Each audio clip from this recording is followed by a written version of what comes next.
This morning on The Dish, Indigenous food warrior Crystal Wahpepah.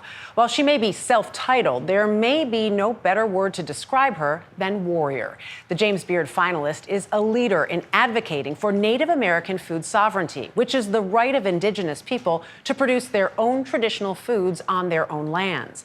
And as we saw firsthand, for Wahpepah, reestablishing Native food systems is an inherent calling.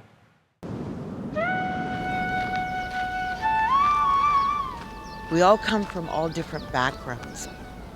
If you think about who's the first caretakers of this land and what is the first foods of this land, our foods has been pretty much wiped out.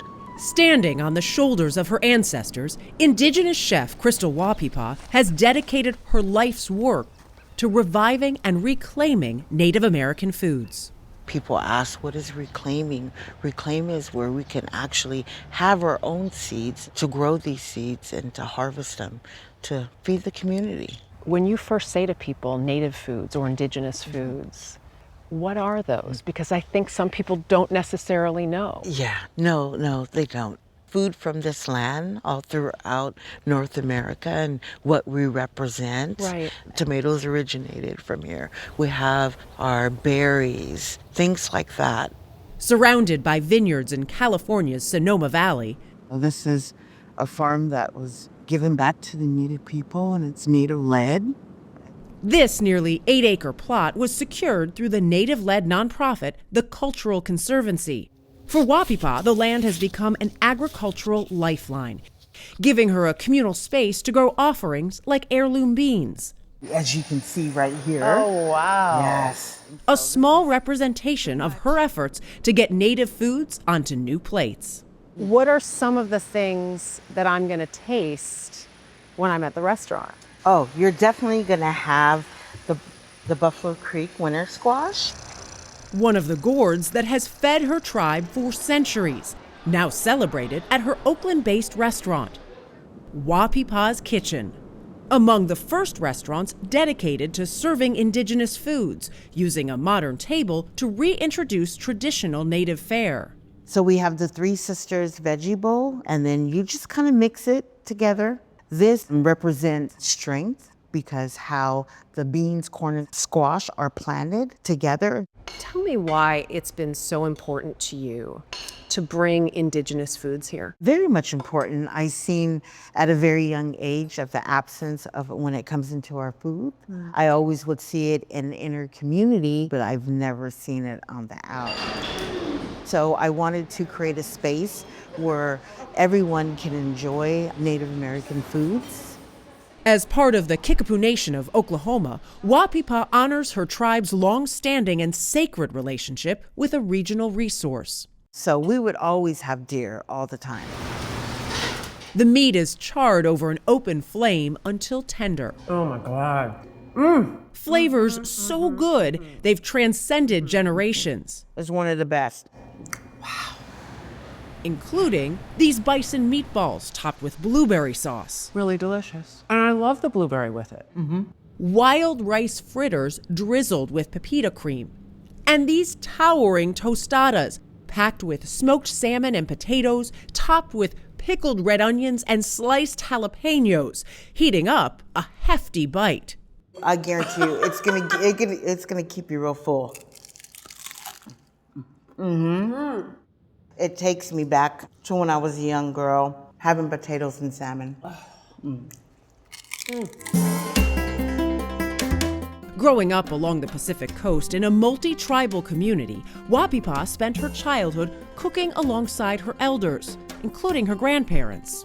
When you were cooking, when you were a kid, did you know you wanted some kind of future in food? I knew pretty much since at the age 7. Wow. I wanted to be a chef, but at the time, just a native chef. And I wanted to cook native foods. You knew that at 7. Yes. Seeing that childhood aspiration through, she attended Le Cordon Bleu in San Francisco.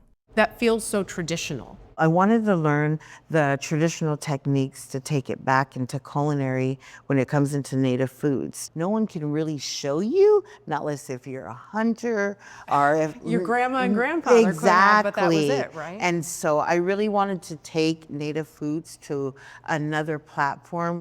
Breaking through mainstream cuisine, she started a catering company showcasing indigenous foods, becoming one of the first Native American women to do so. But at the time when I started, no one was ready. 9 years later, the Bay Area foodie scene realized what it had been missing. You open this restaurant, and the first day, how many people showed up? Oh, wow. We had almost, oh my goodness, around 1,500 people show up at the same time. It was blocks and blocks full of people. What did you think? My heart was full, and I knew it was about time. Opening its doors in a region that has one of the largest populations of intertribal Native Americans in the country. I highlight each ingredient with a Native American food producer. So it's just not about Wahpepah's Kitchen. It's overall about people, the farmers, and this is where Native foodways, sovereignty, everything takes play onto this plate. There are now at least 16 different tribes represented working alongside Wahpepah, her daughters among them. Every morning I wake up and I'm so blessed. I get to actually work with my daughters, teach them things that I've never was taught. At the same time, let them represent their tribe, let them represent their self, the future generation.